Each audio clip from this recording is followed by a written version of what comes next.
और आने वाली 10 तारीख में तो महत्वपूर्ण बता रहा था, इसलिए भी है कि इन 5 वर्षों में तमाम लोगों ने, चाहे गांव देहात के लोग हो, शहर के लोग हो, कहीं के लोग हो, जो दुर्गति इन पिछले 5 वर्षों में इस मोदीनगर विधानसभा की हुई है वो किसी से छुपी हुई नहीं है। आप सब लोग जानते हैं इस मोदीनगर विधानसभा को इन 5 वर्षों में बहुत पीछे धकेलने का काम किया गया।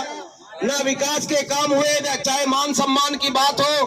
पूरा क्षेत्र आज जो जन सैलाब उमड़ रहा है, पंडित सुदेश शर्मा जी, किसी भी जाति के लोग, किसी भी धर्म के लोग, चाहे शहर हो गांव हो, हर गांव में इतना बड़ा जन सैलाब उमड़ रहा है। और वो उस जन सैलाब ने निश्चित रूप से तय कर दिया है कि आने वाली 10 तारीख में, जिस दिन या 10 मार्च का चुनाव खुलेगा, निश्चित रूप से आप लोगों के आशीर्वाद से, इस प्यार से पंडित सुदेश शर्मा इस मोदीनगर के विधायक बनने जा रहे हैं, इसमें कोई शक नहीं। सबसे पहले मैं इस पावन भूमि को प्रणाम करता हूं कि जहां किसानों के मसीहा, पूरे देश के किसानों के मसीहा स्वर्गीय चौधरी चरण सिंह जी ने समय गुजारा, और ये गांव आज एक तरीके से पूरे देश की धरोहर है। पूरे देश के अंदर, पूरे हिंदुस्तान में इस गांव के नाम को सब जानते हैं कि यही स्वर्गीय चौधरी चरण सिंह जी की कर्म भूमि थी। मेरे दोस्तों और बुजुर्गों, आने वाली 10 तारीख का चुनाव ये हर पंचवर्षीय योजना की तरह चुनाव नहीं है। ये बहुत महत्वपूर्ण चुनाव है मेरे दोस्तों और बुजुर्गों। यही चुनाव तय करेगा कि हमारे क्षेत्र की दिशा और दशा क्या होगी।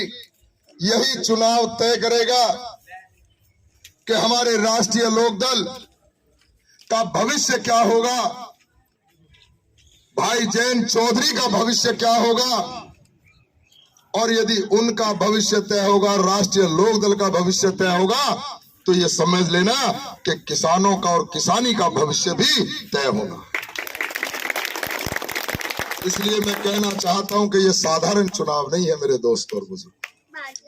जहां तक विकास कार्यों की बात है, तो आपने मेरा पिछले 5 साल का कार्यकाल भी देखा था, मोदीनगर का भी कार्यकाल देखा है। इसी विधानसभा के अंदर 81 में से 61 गांवों को लोहिया और जनेश्वर मिश्र योजना के तहत विकास कराने का काम किया। 9 पुल इसी विधानसभा में बनवाने का काम किया। 9 पुल बनवाए, सब मालूम है नहीं? पहले मोदीनगर से हापुड़ आते थे तो कैसी सड़क थी साहब? आपका आशीर्वाद मिला, आपके आशीर्वाद की ही ताकत थी कि शायद पहली बार मोदीनगर से हापुड़ की सड़क इतनी अच्छी बनाई गई थी। बनी थी ना साहब, चौड़ीकरण होकर। मोहद्दीनपुर से चुड़ियाला सैदपुर होते हुए मार्ग, मोदीनगर से पतला निवाड़ी मार्ग, भोजपुर से फरीदनगर पिलखुआ मार्ग। वहां के राजपूत समाज के लोग कहा करते थे कि माननीय विधायक जी, हमारे बच्चों की शादियां करने भी लोग नहीं आते। ये हालत थी सड़कों की। लेकिन आज भोजपुर से मुझे लगता है कि 6 या 7 मिनट में आप पतरौली पहुंच जाते हैं। 9 पुल बनवाने का काम किया। मोहद्दीनपुर शुगर मिल चलवाया, मोदी कपड़ा मिल का फैसला कराया, और मजदूरों को मकानों का मालिकाना हक भी दिलाने का काम किया। लेकिन मेरे दोस्तों और बुजुर्गों, एक लहर ऐसी चली देश के अंदर परिवर्तन की, वो सभी जगह थी, पूरे उत्तर प्रदेश के अंदर थी। और परिवर्तन प्रकृति का नियम है भाई। ठीक है, परिवर्तन तो हुआ, धर्म के नाम पे हुआ, नेताओं के नाम पे हुआ, लेकिन नतीजा जो आया वो 0/0 ही आया। इसलिए मैं आपसे निवेदन करना चाहता हूं, अपने तमाम बुजुर्गों से, नौजवान साथियों से और सर्व समाज के अपने भाइयों से ये निवेदन करने के लिए आया हूं कि आपने वो कार्यकाल भी देखा है और ये कार्यकाल भी देखा है। एक संदेश इस भदौला गांव से दे दो, ये संदेश इस मोदीनगर विधानसभा क्षेत्र से दे दो कि हमने पहले धर्म के नाम पे वोट दिया, नेताओं के नाम पे वोट दिया, लेकिन अब वही प्रत्याशी हमारे बीच में जिंदा रहेगा, वही पार्टी जिंदा रहेगी, वही नेता जिंदा रहेगा जो केवल नाम पर वोट नहीं काम भी करके दिखाएगा। ये एक संदेश है, क्योंकि नेता किसी की व्यक्तिगत संपत्ति नहीं होता मेरे भाई। नेता समाज की संपत्ति है, पूरे समाज की संपत्ति। अनुराग भाई ने, चंद्र जी ने, राम बहादुर जी हो, सब ने इस मीटिंग का आयोजन किया, बहुत अच्छी बात है। ये कहेंगे कि साहब भदोला गांव में यहाँ ये काम करो, वहां वो काम करो, 10 काम गिनवाएंगे, बिल्कुल कराऊंगा, सर झुका के कराऊंगा। लेकिन जिस दिन ये कहेंगे ना कि वो फलाने की सड़क नहीं बननी चाहिए, वो विरोधी है या विपक्षी है, भाई उस दिन दोस्ती खत्म हो जाएगी। क्योंकि नेता सार्वजनिक संपत्ति है, व्यक्तिगत संपत्ति नहीं है साहब, पूरे गांव की है, पूरे क्षेत्र की है। इसलिए जो मैं कहना चाहता हूं उसे समझ लेना।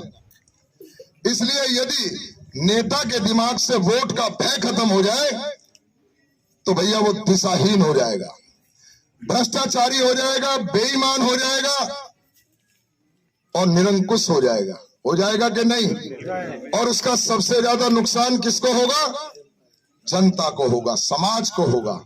तो वही हो रहा है आप लोगों के साथ, क्योंकि उनको अहंकार है, दिशाहीन हो चुके हैं।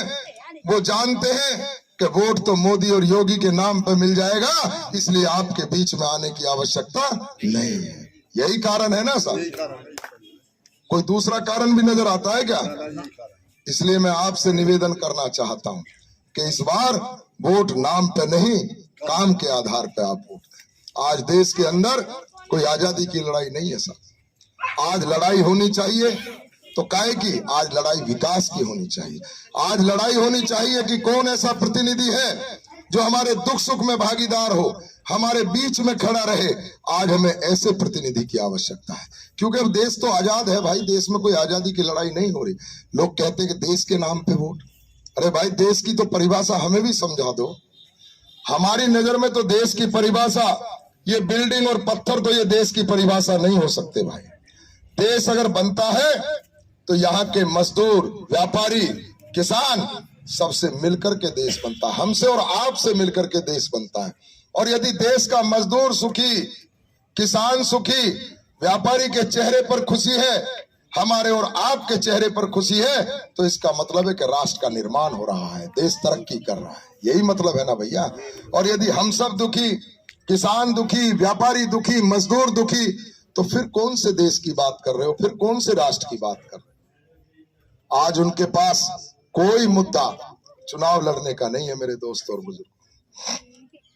वो केवल गरीब जनता में धन बांट करके, हमारे नौजवानों को शराब पिला करके वोट को प्रभावित करना चाहते हैं। कोई एजेंडा, कोई योजना उनके पास नहीं है। और मेरे पास बहुत योजनाएं, बहुत संकल्प लेकर के आपके बीच में मैं चुनाव लड़ने के लिए आया हूं। ये कहना चाहता हूं आपसे, आज मेरे किसी किसान को, मजदूर को भाई बुखार भी हो जाए तो 500 या 600 रुपए तो डॉक्टर फीस ले लेता है, 2-2.5 हजार की दवाई लिख देता है, और गारंटी तो है नहीं कि बुखार उतर जाए। और यदि कोई थोड़ी सी भी गंभीर बीमारी हो तो भाई या तो खेत बिकेगा, या मकान बिकेगा, या कर्जा लेगा पड़ोस, है नहीं? लेकिन आपको वचन देता हूं, संकल्प लेकर के आया हूं। मोदी नगर में वो बड़ा बीमा देखा है ना, डिग्री कॉलेज के सामने, उसके अंदर ऑल इंडिया मेडिकल इंस्टीट्यूट की तर्ज पर 100 से 200 बेड का अस्पताल, विशेष ट्रॉमा सेंटर जो आधुनिक मशीनों से युक्त होगा, जिसमें MRI मशीन, CT स्कैन करने की सुविधा और एडवांस टेक्नोलॉजी की मशीनें होंगी। उनसे आपका इलाज 10-20 रुपए जो रजिस्ट्रेशन फीस होती है, 150 रुपए, उसे जमा करा के सरकारी खर्चे पे आपका इलाज कराने का काम करूंगा। और चिकित्सा के नाम पे चल रही इस लूट को मोदी नगर विधानसभा क्षेत्र से बंद कराने का काम करूंगा। मेरे दोस्तों, ये बड़ा काम होगा। और आप अच्छी तरह जानते हैं, आप बहुत अच्छी तरीके से जानते हैं कि जो कहता हूं ना वो करता हूं साहब, मालूम है ना साहब। कई बार लोग कह देते हैं कि साहब बातें तो बहुत अच्छी हैं जो अगर ये कर भी सकते हैं, लेकिन अगर सरकार ना बनी तो एक बात बता दूं, सरकार तो गठबंधन की बनेगी, गठबंधन की बनेगी। लेकिन अगर गठबंधन की भी ना बनी तो काम कराना आता है मुझे, मैं जानता हूं कि कैसे काम है। सरकार पहले भी विपक्ष की थी, तो ये भरोसा आप अवश्य रखना कि जो कहता हूं वो करता हूं। मैं ये कहने नहीं आऊंगा कि साहब सरकार नहीं थी इसलिए नहीं करा सका, ये रोना रोने में आने वाला आपके पास नहीं। इसलिए आप लोगों से आशीर्वाद, बहुत काम किए जा सकते हैं, बहुत योजनाएं हैं। मेरा घोषणा पत्र पढ़ लेना, उसको तिजोरी में बंद करके रखना, फाड़ के मत फेंकना। और जब 2.5 साल के बाद रिपोर्ट कार्ड अपना लेकर के आऊं तो जब उसमें एक एक बिंदु करके पूछना। बहुत योजनाएं हैं। सीकरी देवी का मंदिर देखा है ना, जाते होगे आप लोग नवरात्रों में, सभी जाते हैं। जो सीकरी खुर्द में महामाया का मंदिर, पूरे हिंदुस्तान से लोग आते हैं, सिद्धपीठ है, बड़ा सिद्धपीठ है। लेकिन नवरात्रों में 3 दिन यात्रा चलती है वहां पर। लेकिन हमने मां भगवती के चरणों में संकल्प लिया है कि हम उसी मां भगवती की कृपा और आशीर्वाद से अपने उस सिद्धपीठ को इतना भव्य बनाएंगे, चाहे पैसा उसमें 100 करोड़ लगे, 200 करोड़ लगे। वहां तमाम पार्क विकसित करेंगे, गेस्ट हाउस बनाएंगे, सरकारी भवन बनाए जाएंगे कि जिससे कि वहां वो यात्रा कंटिन्यू चले, तो कम से कम वहां हजारों लोगों को रोजगार मिलने का भी साधन हो। और सब जगह है। आप वृंदावन जाते हो, वहां मंदिर का, भगवान का ही सहारा है भाई, पूरा शहर पलता है उनकी रोजी, पूरे हिंदुस्तान से लोग आते हैं। और भी बहुत सारी योजनाएं हैं जिन्हें आपके बीच में लाना चाहता हूं, क्योंकि कार्यक्रम बहुत है। परसों आदरणीय जैन चौधरी जी गांव पतला में आएंगे, इसलिए समय का बहुत अभाव है। और मुझे लगता है अब तो एक ही दिन मेरे पास कन्वेंसिंग के लिए बचा है, 8 तारीख में वो बंद हो जाएगा प्रचार। इसलिए मेरे इस निवेदन को मैं करने आया हूं उसे कि आने वाली 10 तारीख में भैया वो तो शराब और धन के बल पे चुनाव लड़ना चाहते हैं, पार्टी के नाम पे चुनाव लड़ना चाहते हैं। अब तो प्रत्याशी ने उसमें से अपना फोटो भी गायब कर दिया। वो तो कह रहे हैं कि साहब बस योगी मोदी के नाम पे दे दो, पार्टी के नाम पे दे दो, अल्लाह के नाम पे दे दो, भगवान के नाम पे दे दो, बस। अभी माननीय मुख्यमंत्री भी आए थे वहां मोदी नगर में 3-4 दिन पहले। बहुत अच्छी बात है, प्रदेश के राजा है भाई, और आना भी चाहिए। और मुझे मौका मिलता तो मैं भी एक गुलदस्ता उनको देता, लेकिन भाई मेरे यहाँ तो फोर्स इतनी खड़ी कर दी कि पता नहीं मैं कहीं बाहर से आ गया, क्या मेरा कार्यालय ही घेर रखा था पूरा। नहीं, लेकिन वो तो प्रदेश के हमारे मुख्यमंत्री हैं, हम भी उनसे मिल सकते थे। लेकिन बड़े दुर्भाग्य की बात है कि अगर अब से पहले 3 साल पहले, 4 साल पहले माननीय मुख्यमंत्री जी को इस शहर में लाते, इस क्षेत्र में लाते, तो थोड़ा ये क्षेत्र भी इस दुर्दशा से बच जाता, कुछ दे करके जाते। लेकिन ये हमारा दुर्भाग्य उन जनप्रतिनिधियों की वजह से कि आज मेरे दोस्त और बुजुर्गों, अगर मुख्यमंत्री यहाँ इसमें मोदी नगर आए तो कुछ देने के लिए नहीं आए, मांगने के लिए। मांगने तो आए सर, आज तो वोट मांगने आए आपसे, देने कुछ नहीं आए। बदले में ना देंगे गन्ने का पेमेंट।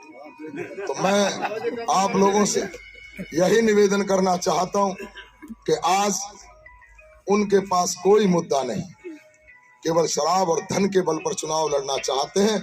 इसलिए मेरे दोस्त और बुजुर्गों, मैं आपसे अपील करता हूं, अनुरोध करता हूं कि आने वाली 10 तारीख तक इस बार अपने क्षेत्र के नाम, शहर के नाम, क्षेत्र के नाम, किसानों के नाम, किसानी के नाम 10 तारीख तक सुदेश शर्मा बन के चुनाव लड़ लेना। ईमानदारी से वचन देता हूं कि आपके मान सम्मान की, आपकी सेवा करने की, चौकीदारी करने का काम। आज हमारे बीच में स्वर्गीय चौधरी अजीत सिंह जी नहीं है, और बुजुर्गों से कहना चाहता हूं कि वे अपने बेटे जैन चौधरी और हमारे भाई जैन चौधरी को आपके आशीर्वाद के सहारे और नौजवान दोस्तों के सहयोग के सहारे छोड़ करके गए हैं। आज आपके आशीर्वाद की बहुत आवश्यकता है, आज आपके योगदान की बहुत आवश्यकता है। इसलिए मेरे दोस्तों और नौजवानों, आज खड़े हो जाओ किसान और किसानी खतरे में है, इसलिए खड़े हो जाओ और आने वाली 10 तारीख में जो आपके पास सबसे बड़ी ताकत वोट की है, उस वोट की चोट से हैंडपंप के सामने वाला बटन दबा करके अपना आशीर्वाद दें। बहुत बहुत धन्यवाद। जय हिंद, जय भारत, जय राष्ट्र।